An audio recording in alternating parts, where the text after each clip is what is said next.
Good morning, students. I hope you are all doing good. Let us see what we are going to discuss in today's class. Good morning, ma. In previous class, we have seen what are the isotherms of carbon dioxide and when it will behave like ideal gas and when it will be liquefied, that means below critical temperature, and the definitions of critical temperature, critical pressure, even critical volume also we have seen. In today's class, we will see types of molecular velocities.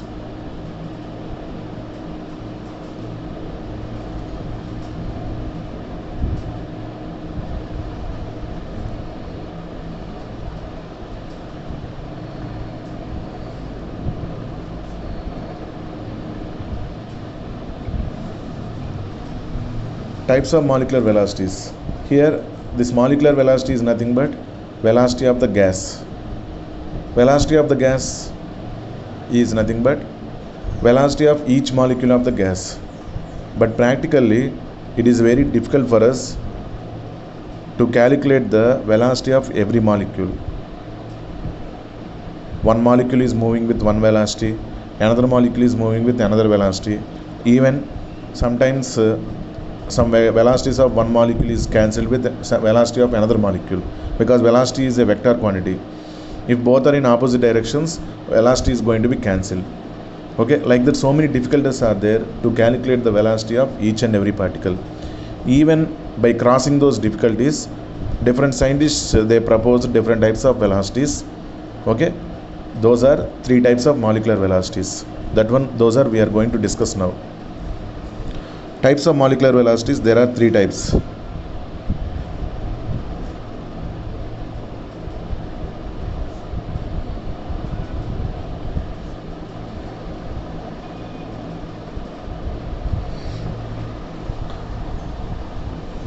There are three types of molecular velocities.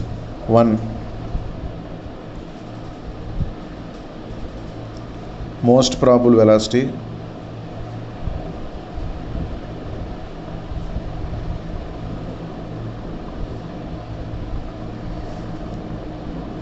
Two, average velocity.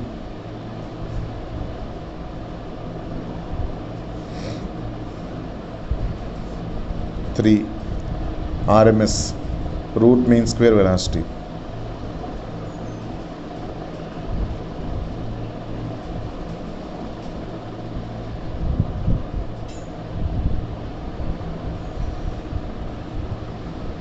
First one, most probable velocity. Second one, average velocity. And third one, root mean square velocity. Coming to first one, definition is, it is the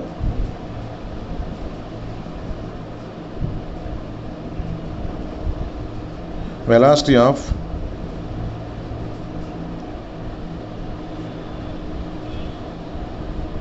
major number of molecules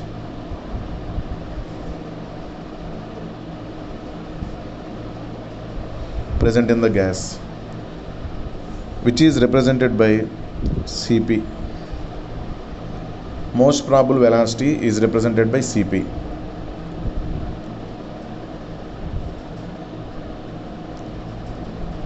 What is the definition? It is the velocity of major number of molecules present in the gas. For example, to explain this one general example I will take. In a class, 100 students are there. 100 students, out of 100 students, 2 students got 90 above marks. 2 students will get 90 above marks. 10 students will get 40 below marks. Below 40 marks. Remaining all the students will get in the range of 60 to 70 marks. 60 to 70. Then I am noting down all the students' marks in a list, and I wrote average of the school, that total class average mark. We will get in the range of 60 to 70 only. Is it correct? Because major number of students are fallen in the category 60 to 70. Even 2 students, if they are present above 90, even 10 students are present below 40, our average will not be below 40 or above 90. Our average will be in the range of 60 to 70 only. This is because major number of students, almost 10 plus 2, 88 students got in the range of 60 to 70. That means our total class average will be in the range of 60 to 70. So major number of students gained the mark, that is called most probable mark of the class. That is only resembling as 60 to 70. Like that here also, most probable velocity, it is the velocity of major number of molecules present in the gas, which is represented by Cp. Most probable velocity is calculated by Cp is equal to square root of 2RT by M.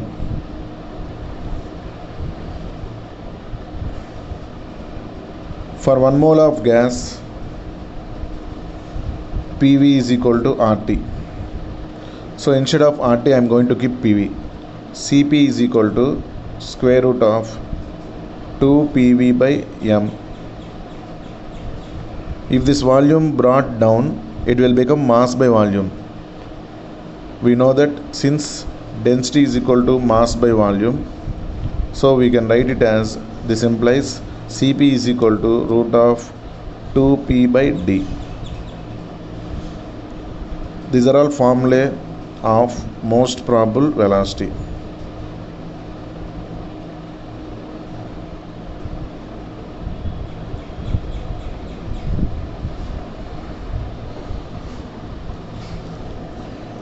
Next, coming with average velocity. Let us consider N1 molecules have velocity C1, N2 molecules have velocity C2, N2 number of molecules have velocity C2, N3 number of molecules have velocity C3, like that keep on going on. Okay, this average velocity is represented by C bar. Then C bar is equal to N1 C1 plus N2 C2 plus and so on, Nn Cn divided by N.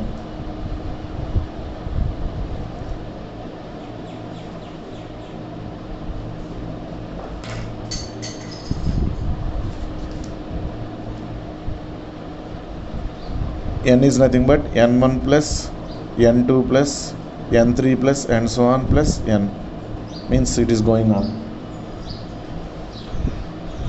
Is it okay, ma? This is called C bar, average velocity. Scientists, they thought that, some scientists they have told that most probable velocity, we can calculate the velocity of the gas accurately. Some students, they thought that average velocity, by using this one we can go through the velocity of the gas easily. Like that they thought. Let us consider N1 number of molecules have velocity C1. For example, total number of molecules 100. In that 10 molecules contain velocity 5, 20 molecules contain velocity 30, 30 molecules contain velocity 60 meter per second, like that it will be. Okay, ma? So these are all getting average. N1 C1 plus N2 C2 plus N3 C3 and so on divided by N1 plus N2 plus N3 and so on. This is called C bar, which is called average velocity. Every time like this we cannot calculate. So in a easy way, we are going to represent the formula of average velocity, that is C bar is equal to root of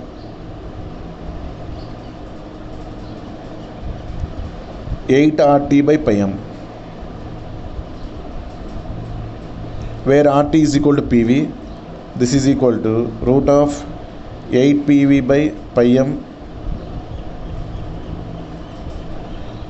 This implies C bar is equal to root of 8P by pi d.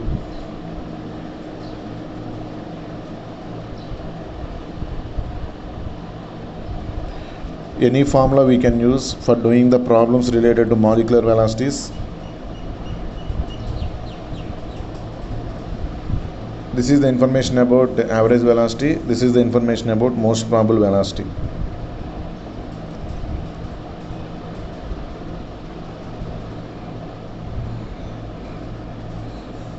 Next, coming to root mean square velocity is represented by c. This is the accurate velocity out of 3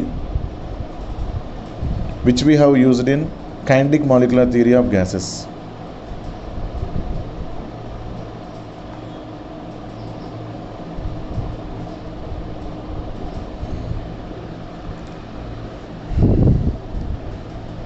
Root mean square velocity which we will use in which is the accurate velocity we used in kinetic molecular theory of gases.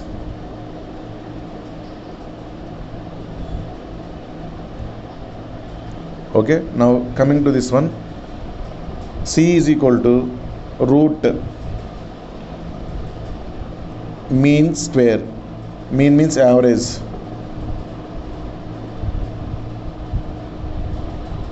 Divided by n.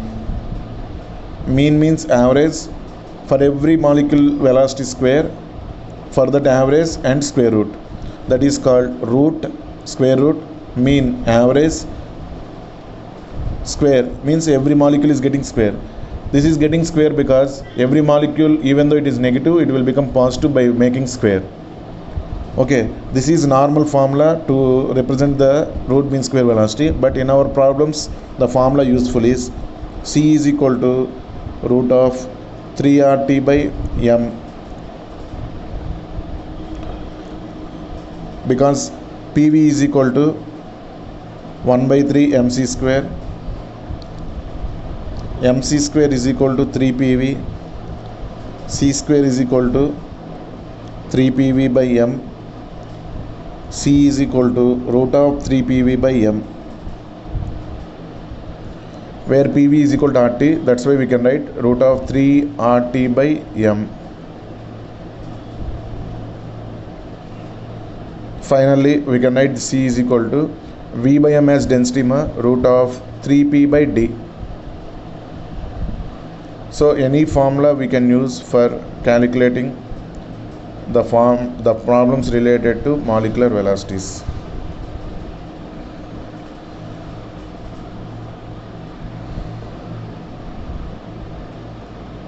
Most probable velocity is represented by Cp, average velocity is represented by C bar, root mean square velocity is represented by C.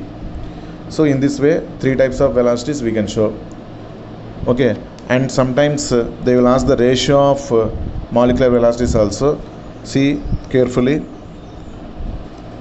Cp is to C bar is to C.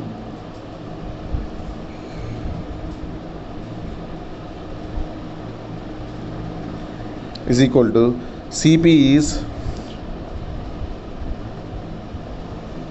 root of 2RT by m is to C bar root of 8RT by m. C means root of 3RT by m. Root m got cancelled, root RT also will be cancelled. Square root of 2 is to square root of 8 is to, sorry, here pi square root of 8 by pi is to square root of 3. Square root of 2 is to square root of 8 by pi is to square root of 3. This one will become finally 1 is to 1.128 is to 1.224.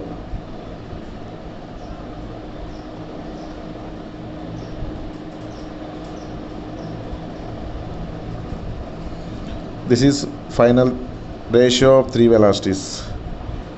Cp is to C bar is to C.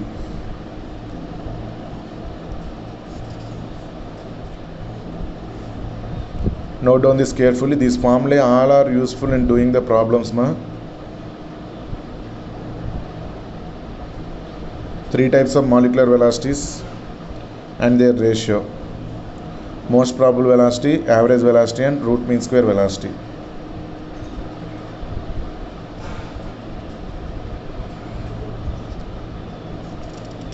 Till now I have set the formula. Now we will see how to remember this order. Like that we can see. Most probable velocity is started with m. represented by Cp. Average velocity started with A, represented by C bar. Root mean square velocity started with R, represented by C. This order only you can remember, because if you change the order again you will get confusion. So it is in the order of M, A, R, M, Cp, A, C bar, R, most probable velocity, average velocity, root mean square velocity, March or Mars.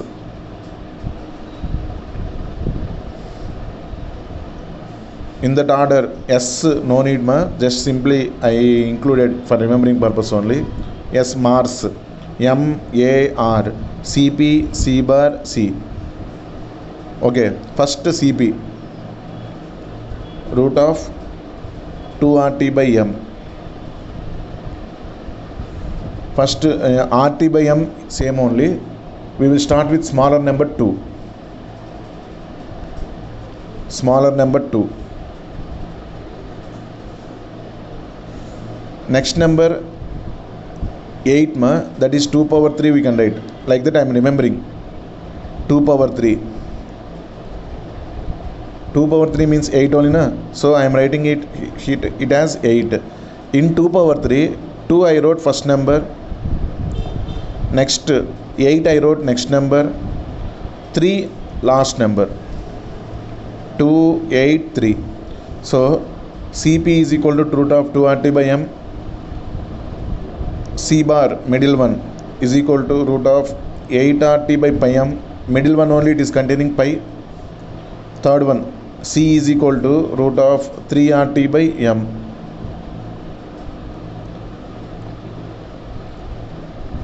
Like this, for remembering purpose I told, in this way I remembered without getting confusion. Okay, if you have any other thing to remember you can follow, no problem. But easily to remember this one, like Mars, I remember the order Cp, C bar, C, and those values are 2, 8, 3. 2, 8, 3. In middle one only we are getting pi. Remaining RT by M same only. According to that we can change. RT is equal to PV. Remaining derivations we can tell. Now ratio also, first same order we can follow. Cp is to C bar is to C is equal to 1 is to 1.124 is to 1.128 is to 1.224. 1 is to 1.1 is to 1.2. Adjacent numbers you can remember.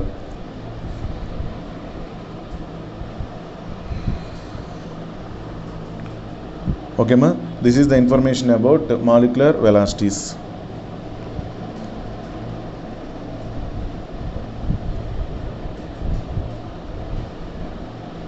If you want to interconvert, for example, let us consider these two only. Cp by Cr, C bar is equal to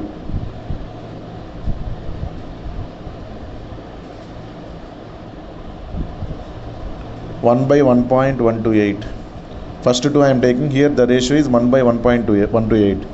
Then cross multiplication, C bar is equal to Cp into 1.128. If you remember this derivation, this ratio anything we can get. The relation between C bar and C. C bar divided by C is equal to 1.128 divided by 1.224.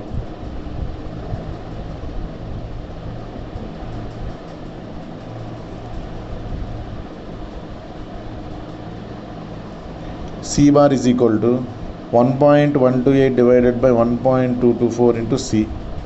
This value, this is 1.128, this is 1.224, almost equal to 0.9213 into C. This is the relation between C bar and C.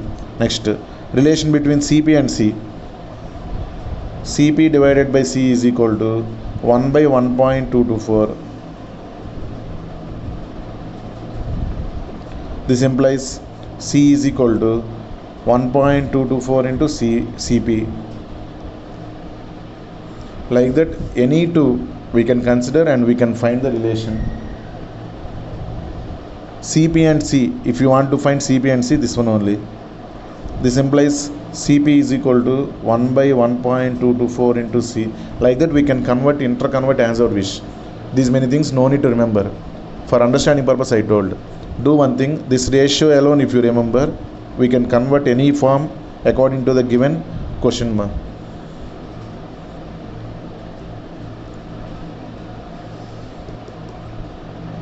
Is it okay? This is the relation, this is the information about molecular velocities. Next we will continue with a little bit more definitions are there. Those things we will see now. Next our definition is boil temperature. As the temperature of a gas increases, the distance between gas molecules becomes more and more and the intermolecular attractions becomes less. The gas tends to behave as ideal gas. At high temperature and low pressure, real gas is behaving like ideal gas.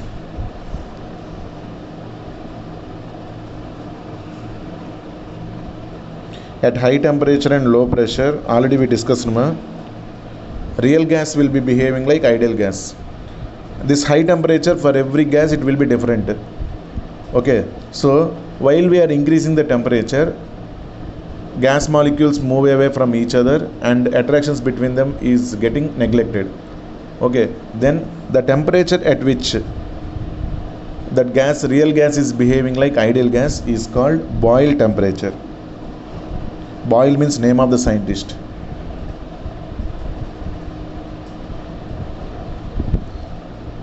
The temperature at which real gas behaves like ideal gas and obeys the gas laws over a wide range of pressure is called Boyle temperature. The temperature at which real gas behaves like ideal gas and obeys the gas laws over a wide range of pressure is called Boyle temperature. Boyle temperature is represented by TB. The formula of TB is equal to A by Br. A and B are van der Waals constants. Capital R is equal to universal gas constant. Small a by small b r. This is TB. Above the boil point, real gas shows positive deviation.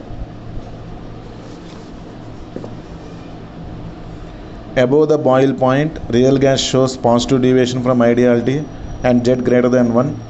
Below boil temperature with an increase in pressure, real gas first shows a negative deviation like this. These are all above positive deviation means above boil temperature.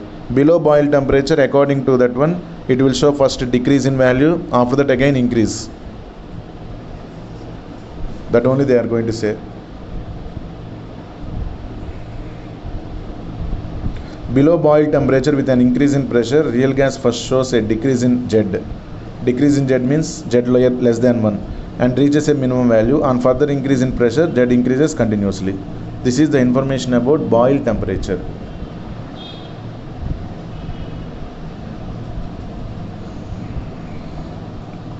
Okay, ma.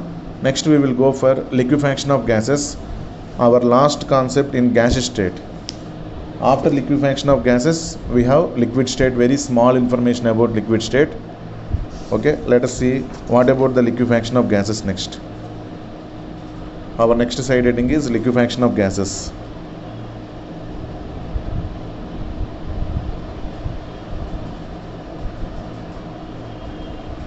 Already liquefaction of gases, some idea we got from isotherms of CO2 in previous class we have seen.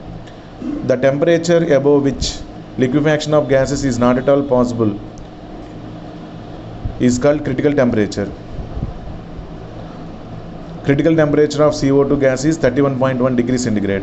So, above 31.1 degrees centigrade, carbon dioxide cannot be liquefied.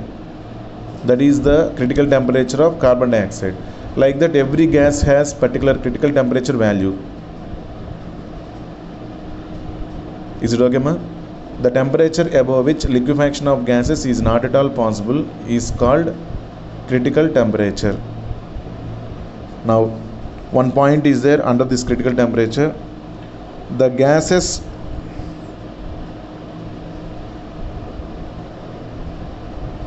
gases with lower critical temperature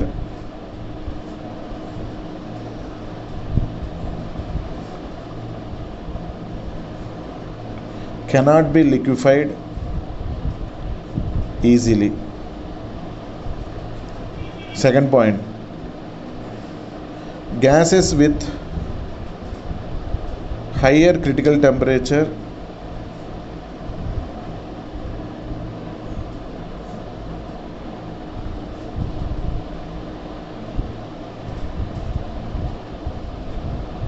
can be liquefied easily. Gases with higher critical temperature can be liquefied easily. Gases with lower critical temperature cannot be liquefied easily. These are the 2 points you need to remember. Next, coming under liquefaction of gases, generally gases must be cooled. Means temperature must be lowered. When temperature is getting lowered, lower temperature,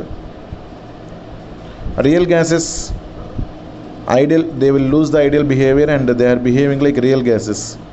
Attractions between the gas molecules increases. We can liquefy the gas easily.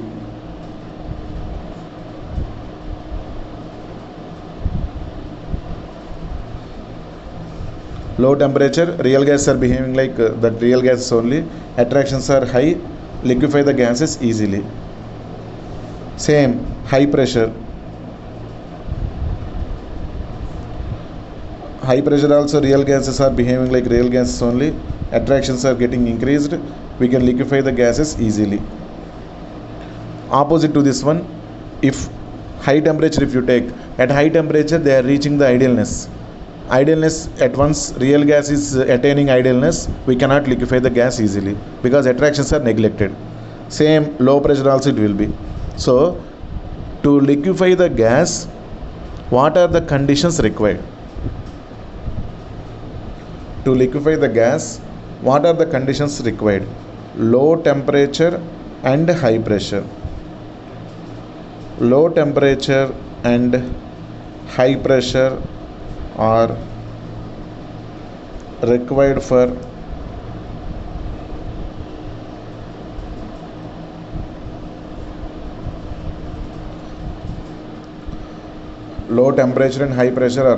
liquefaction of gases. High temperature and low pressure are required for real gases to show ideal behavior.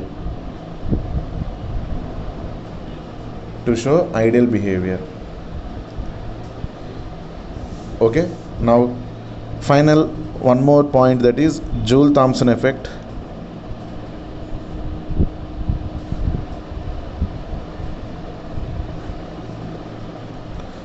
Joule-Thomson effect. Let us consider one spiral tube.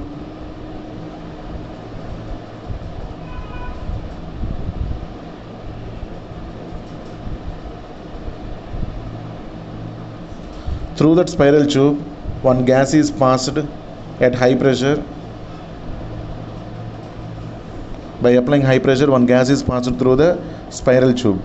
So that gas will do heavy work while it is passing through this spiral tube.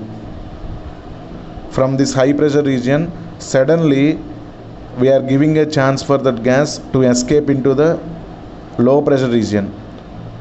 These are all compressed high pressure region. Suddenly it is entering into low pressure region. When a gas is entering from high pressure region to low pressure region through a narrow hole,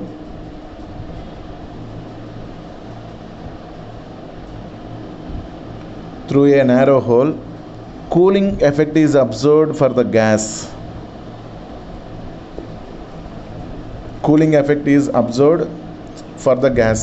That is called Joule-Thomson effect. when a gas is sent from high pressure region to low pressure region through a narrow hole. Why we are sending through narrow hole? Because from narrow hole into the open chamber, sudden decrease in pressure will be there. Not increase but decrease. Sudden decrease in pressure. Because of that, at the time of here mouth of the spiral tube, suddenly the gas is going to expand. That is called sudden expansion. Up to that, it is in very low high pressure region. Up to that, the gas is at high pressure region. Suddenly it is getting expanded into the low pressure region. At the time, very high amount of work will be done by the gas and more amount of energy will be lost. Because of that, cooling effect for gas will be observed. Because of that cooling, suddenly the gas can be liquefied.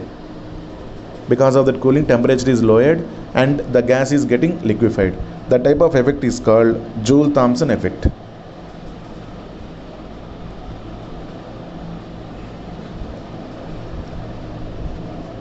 The type of effect is called Joule-Thomson effect.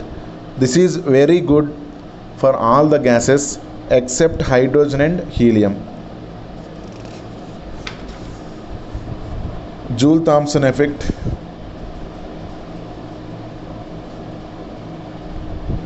is not good for hydrogen and helium to be liquefied, because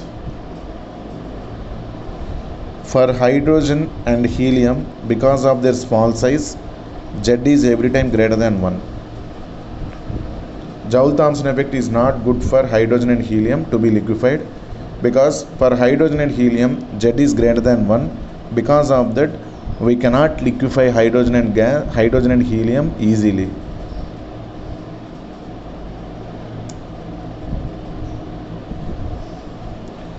That's why very low temperature and high pressure both must be applied. By applying temperature itself, it is not at all enough for liquefying the hydrogen and helium. Both high pressure and low temperature are required to liquefy these gases. Okay, then here one more definition we are getting, that is called inversion temperature.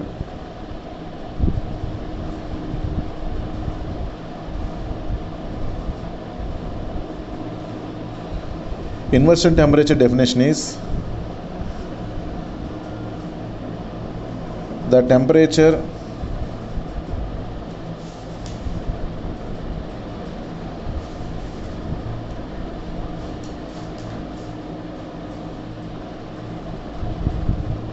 above which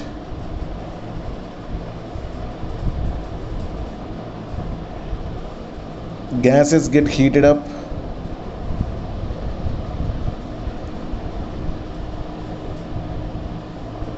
and below which gases get cooled.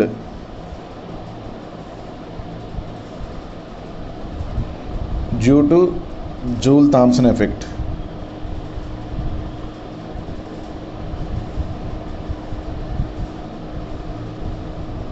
Is called inversion temperature.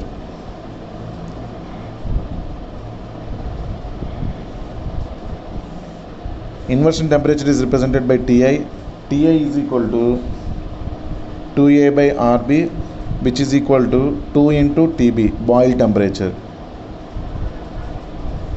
Now clear explanation is that previous Joule-Thomson effect I told na. Suppose, for example, I am telling, for hydrogen, inversion temperature is minus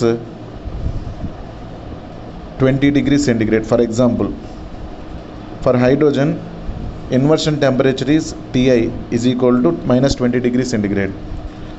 I have done this experiment, that spiral tube experiment, that is called Joule-Thomson effect experiment. I performed this experiment at two conditions. At minus 30 degrees centigrade and 0 degrees centigrade. I performed this Joule-Thomson effect, means I am passing the gas from high pressure region to low pressure region at minus 30 degrees centigrade for hydrogen gas. Same hydrogen gas I am taking in another experiment, that is I am passing that hydrogen gas from high pressure region to low pressure region at 0 degrees centigrade. pressure conditions are same only, temperature is going to be changed. Okay, then at minus 30 degrees centigrade, that means below minus 20 degrees centigrade, below that inversion temperature, gases get cooled. That means here hydrogen gas get cooled because of here hydrogen gas get cooled because of it is absorbed at lower than inversion temperature. But 0 degrees centigrade is the temperature above inversion temperature of hydrogen. Then the gas, hydrogen gas, if it escapes through this narrow hole, it is not getting cooled, it is getting heated. In both the conditions, Joule-Thomson effect only, but at one condition the gas is getting cooled, in another condition gas is getting heated because the temperature is different. At 0 degrees centigrade it is getting heated, at minus 30 degrees centigrade cooled, because temperature, inversion temperature of hydrogen gas is minus 20 degrees centigrade. Below that inversion temperature, Joule-Thomson effect, if you observe for hydrogen gas, it will be getting cooled. Above that inversion temperature, Joule-Thomson effect, if you observe in hydrogen gas, it is getting heated. Okay, that is the definition of inversion temperature. There is a relation between inversion temperature and boil temperature, that is Ti is equal to 2 into Tb. The temperature above which gases get heated up and below which gases get cooled due to Joule-Thomson effect is called inversion temperature. Okay, ma? I hope you are clear about this one. By this we completed gaseous state, ma, and we are remained with liquid state. Very small part is there, that one we will see, and we will conclude this states of matter by today's class. Okay, and if anything is there, you can ask me doubts. These are the things we have studied in today's class. Okay, I hope you are clear only. Regarding gaseous state, one small point I forgot, ma, regarding isotherms of carbon dioxide. Here one point is this para is mentioning that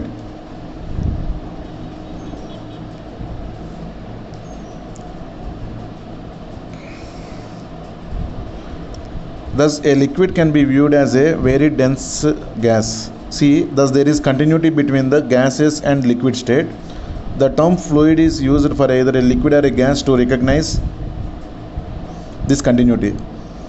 Thus a liquid can be viewed as a very dense gas. Liquid and gas can be distinguished only when the fluid is below its critical temperature. When we maintain the fluid below its critical temperature, then only we can recognize whether it is gas or liquid correctly, because there is a surface separating gas and liquid below its critical temperature.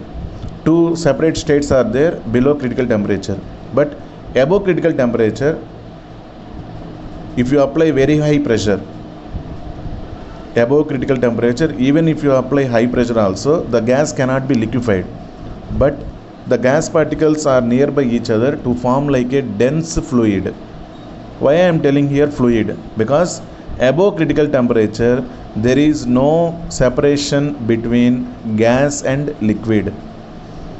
Okay, total gas is like very dense liquid or dense gas. That means it is getting the characteristics of both gas and liquid. That's why I am mentioning it as dense fluid. That is happened above critical temperature. Okay, but above critical temperature we cannot liquefy the gas. That means we cannot make liquid separately from gas. It is not at all possible above critical temperature. That is the meaning. Now, liquid and gas can be distinguished only when the fluid is below its critical temperature and its pressure and volume lie under the dome. Since in that situation liquid and gas are in equilibrium and a surface separating the two phases, it is visible below critical temperature. In the absence of this surface, there is no fundamental way of distinguishing between two states. At critical temperature, liquid passes into gaseous state imperceptibly and continuously. The surface separating two phases disappears above critical temperature. A gas below the critical temperature can be liquefied by applying pressure and is called vapor of the substance. Carbon dioxide gas below its critical temperature is called carbon dioxide vapor.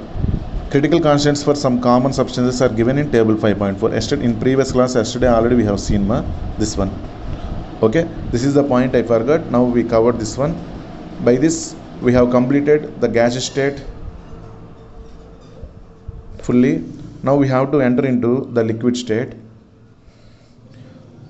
Okay ma, liquid state alone we will see one class separately. By that we are going to complete the states of matter.